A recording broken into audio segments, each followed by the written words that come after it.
Hello' friends, good morning. পবিত্ৰ শাওণ মাহৰ সকলোকে শুভেচ্ছা জনালোঁ। যিহেতু আজি শাওণ মাহৰ দ্বিতীয়টো সোমবাৰ, সেইকাৰণে মই আপোনালোকক শিৱ মন্দিৰলৈকে লৈ যাবলৈ ওলাইছোঁ। ব'লকচোন আমি এই ভিডিঅ'টো আৰম্ভ কৰোঁ।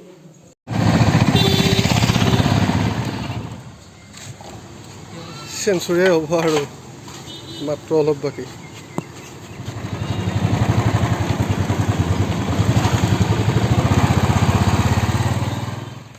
এয়া মঙলদৈ নদীৰ পাৰ। মই ইয়াৰ পৰা শিৱলিংগত ঢালিবলৈ অলপমান পানী লৈ যাম। শিৱলিংগত শাওণ মাহত পানী ঢলাৰ এটা নিয়ম আছে, মই ভিডিঅ'টো শেষত কৈ আছোঁ বাৰু, চাই থাকিব আপোনালোকে।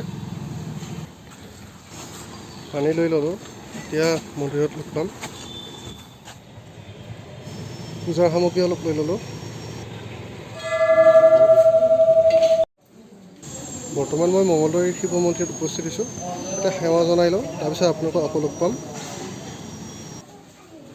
এতিয়া মই আপোনালোকক পবিত্ৰ শাওণ মাহৰ বিষয়ে চমুকৈ অলপ কথা ক'বলৈ ওলাইছোঁ। কিবা যদি ভুলভ্ৰান্তি হয় আপোনালোকে মোক ক্ষমা কৰি দিব। শাওণ মাহত হিন্দুৰ আৰাধ্য দেৱতা শিৱক আৰাধনা কৰা হয়, আৰু শাওণ মাহৰ প্ৰত্যেকটো সোমবাৰে শিৱক আৰাধনা কৰাৰ বাবে ভাল দিন হিচাপে গণ্য কৰা হয়।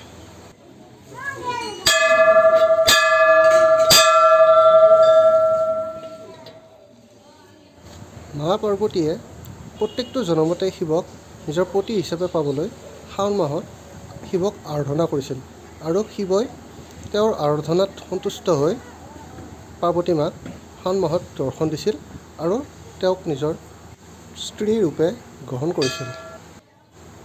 ইয়াৰ উপৰিও শাওণ মাহৰ আৰু এটা কাৰণ আছে, যিটো কাৰণে আমি শাওণ মাহক পবিত্ৰ বুলি কওঁ।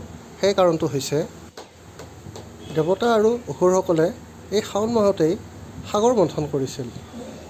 সাগৰ মন্থনৰ সময়ত অমৃত আৰু বিষ দুয়োটাই উৎপত্তি হৈছিল।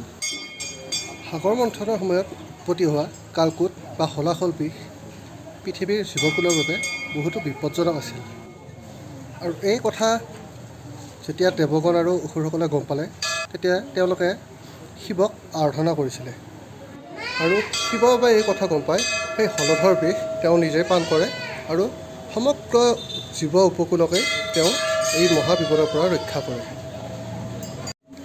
আৰু এই বিষ পান কৰাৰ পিছত শিৱ বাবা সংজ্ঞাহীন হৈ পৰে, আৰু তেতিয়া দেৱগণে পবিত্ৰ নদীৰ পৰা পানী আনি বিষৰ উপশমৰ বাবে শিৱ বাবাৰ গাত ঢালি দিয়ে।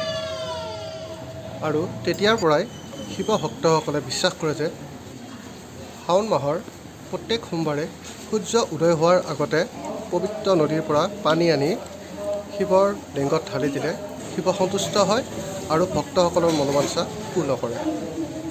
আৰু কালক্ৰমত গৈ এনেদৰে বলবমৰ সৃষ্টি হয়। এয়াই আছিল পবিত্ৰ শাওণ মাহৰ বিষয়ে মই ক'বলগীয়া দুআষাৰ কথা। ফ্ৰেণ্ডছ, আশা কৰোঁ মোৰ ভিডিঅ'টো চাই আপোনালোকে ভাল পালে যদি লাইক, কমেণ্ট, শ্বেয়াৰ আৰু ছাবস্ক্ৰাইব কৰি দিব। ধন্যবাদ।